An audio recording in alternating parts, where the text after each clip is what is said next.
And so the epic journey to find out what the test formula is continues. Last time I looked at what made Morrowind the game I loved, what it was about that game that kept drawing me back time after time. And this time it's the turn of Oblivion.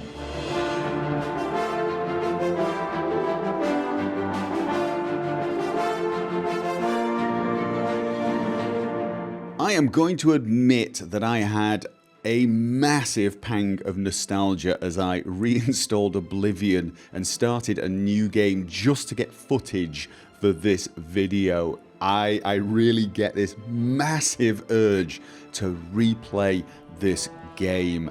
I've got so many fond memories of it.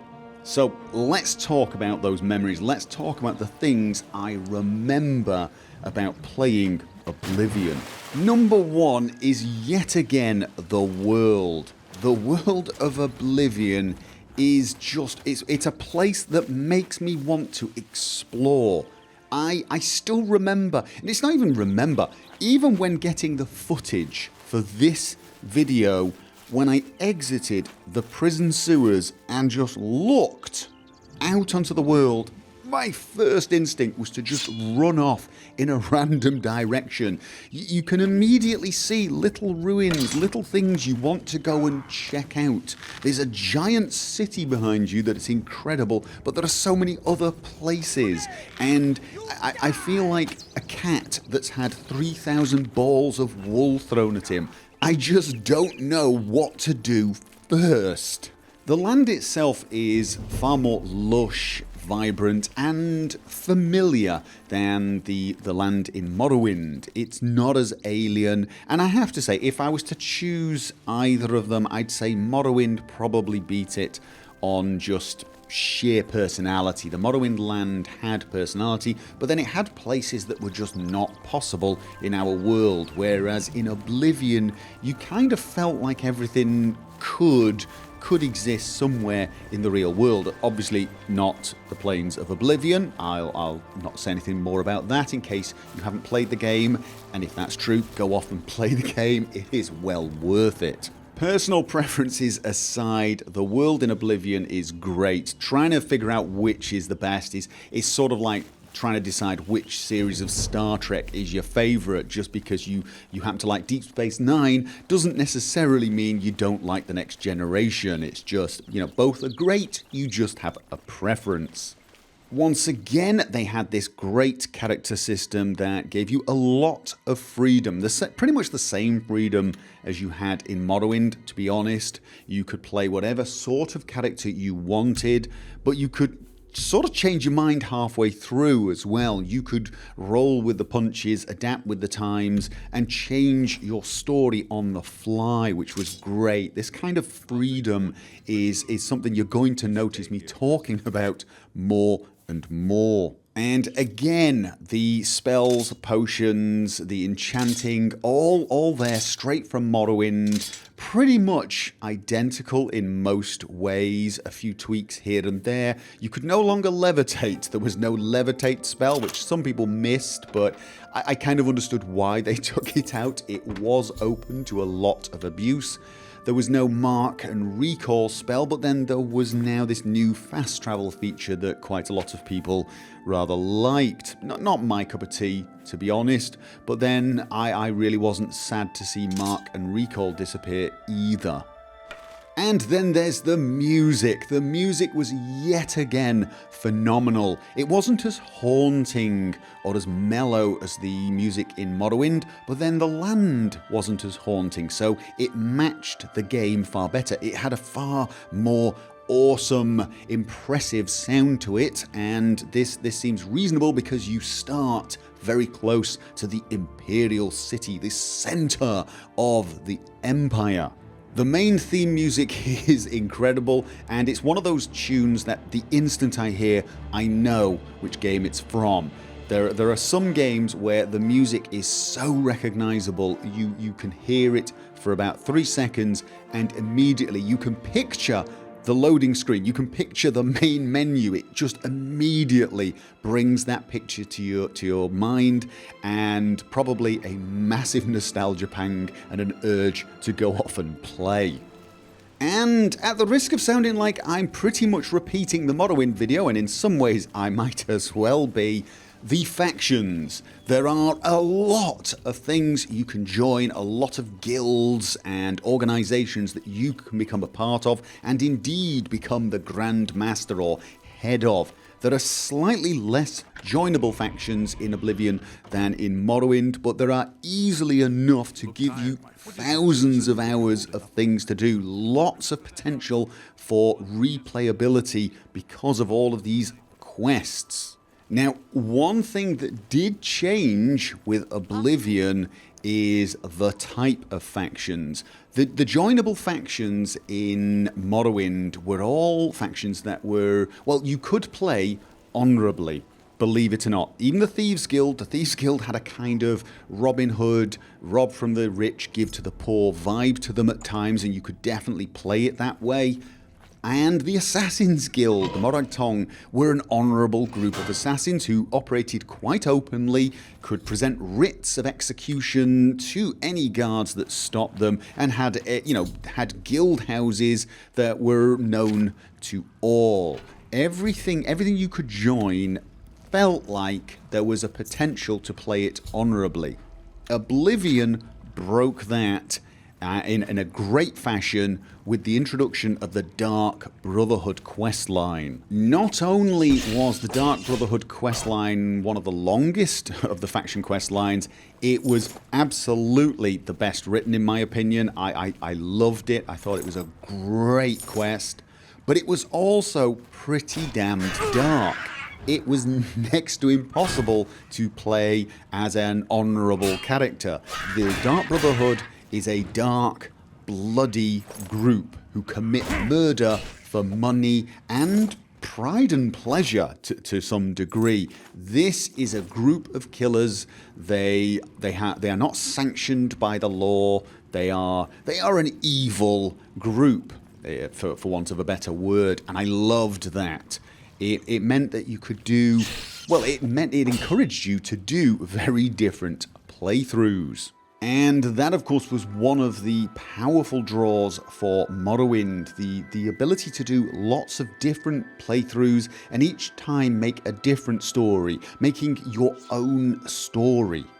And that brings us to the last but not the least feature, aspect of Oblivion that I remember well. One of the things that kept bringing me back, and of course, no surprise to anyone, it's mods. Mods that would change the game, bring it up to date if you came back a few years later, mods that added new content or allowed you to play in a slightly different manner, mods that just let you do what you wanted to do and further helped you create these completely unique experiences. The modding community for Oblivion is actually still active. Oblivion is still the second most populated game with regards number of files on the Nexus site. It beats even Fallout New Vegas, which was a very popular game. The only game that has more mods than it is Skyrim. We are talking about what we want to see in the Elder Scrolls 6,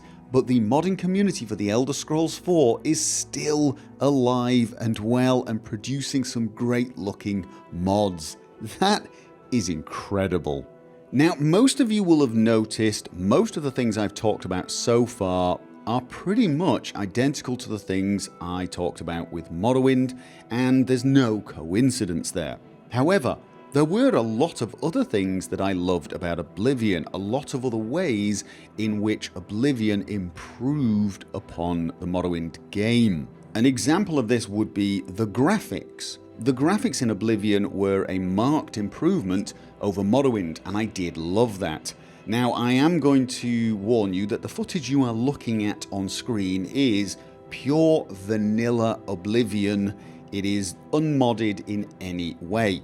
And I mention that because in the last video I showed footage of Morrowind, and that was modded.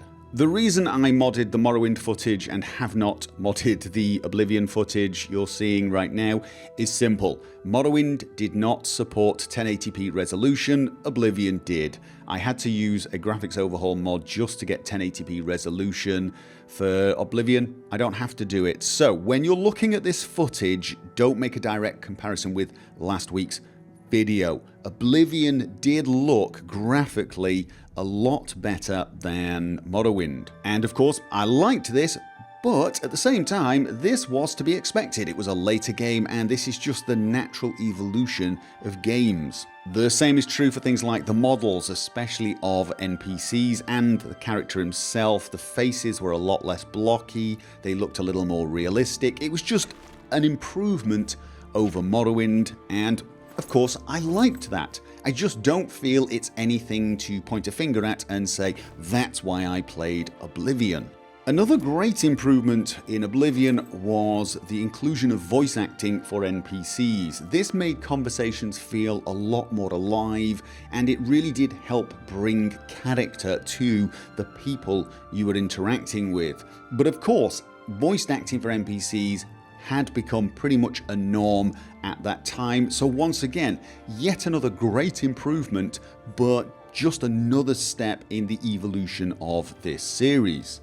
Mechanically, Oblivion played a little better. For example, the combat was generally considered to be better than Morrowind. I say generally, I happen to think it was an improvement, but I do know it's the sort of thing that there are going to be people out there who preferred the Morrowind system. For those of you who are not sure what I'm talking about, in Oblivion and Skyrim, your skill in a weapon dictates how much damage you do when you hit an enemy, but whether or not you hit an enemy is pretty much up to you. If you can get in range of your opponent with a sword and swing your sword, and the sword looks like it's made contact with your enemy, you're probably going to hit. The game is going to register that as a hit, and then it's going to use your skill to decide how much damage you have done. This was not how it was done in Morrowind. In Morrowind, you would swing your sword at an enemy, and if you were in range, the game would then decide whether or not you had hit based upon a number of things, including your skill. And if you hit, then you did the damage for that weapon. Now, this was kind of cumbersome for a lot of people. It didn't feel very natural. Those of you who've played Skyrim and Oblivion, you probably just get used to how it feels. In Morrowind, it felt a little strange. You could be swinging your sword 20 times and then finally you'd hit and the thing would die. It was a little strange. Now, a lot of people do like that system because that means whether or not you hit depends on your character's skill, not your skill as a player. And the missing just represents you didn't hold the blade well enough, so you didn't penetrate the armor, or he dodged or he blocked, even though you didn't see it on screen. And this system goes back to basically to old school RPGs. Back on tabletop gaming, we would roll dice to see if we hit. And in the early RPGs, especially the isometric ones, a similar system was used. You'd actually tell your characters to go into combat, you'd tell them what to do, and then you'd see them swing a sword, and the system would decide whether or not they'd hit. And this just felt a little odd in first person. So, in Oblivion, they made the changes that we are now all pretty much used to in the Elder Scrolls. So again, I think this was an improvement. It made combat feel more dynamic, a little more action-oriented. But again, it's the sort of thing you kind of expect in a game like this. And as I mentioned, there are going to be people out there who actually prefer a system that does not rely on their own skill. Now, I'm not going to talk more about this subject right now, but in the next video, this is going to be quite important. I'm going to expand upon this topic quite a lot. But for now, we're going to leave it. What I want to talk about now is actually a controversial subject. It's the subject of dialogue. And I say this is controversial because opinions vary on whether or not the changes made between Morrowind and Oblivion were good or not. And those opinions can get quite heated.